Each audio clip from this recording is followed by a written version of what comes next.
Si par malheur, en d'autres temps, en l'extrême hiver de sa vie, au milieu d'événements excessifs, l'usure de l'âge mena le maréchal Pétain à des défaillances condamnables, la gloire qu'il acquit à Verdun, qu'il avait acquise à Verdun 25 ans auparavant et qu'il garda en conduisant ensuite l'armée française à la victoire, ne saurait être contestée ni méconnue par la patrie. L'appel du 17 juin 1940 du maréchal Pétain.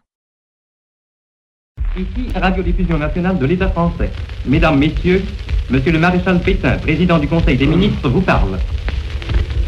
Français, à l'appel de Monsieur le Président de la République, j'assume à partir d'aujourd'hui la direction du gouvernement de la France.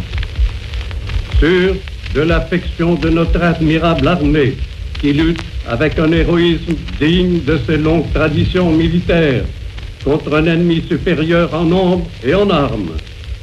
Sûr que par sa magnifique résistance, elle a rempli nos devoirs vis-à-vis de nos alliés. Sûr de l'appui des anciens combattants que j'ai eu la fierté de commander.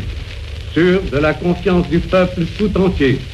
Je fais à la France le don de ma personne pour atténuer son malheur. En ces heures douloureuses, je pense aux malheureux réfugiés qui, dans un dénuement extrême, sillonnent nos routes. Je leur exprime ma compassion et ma sollicitude.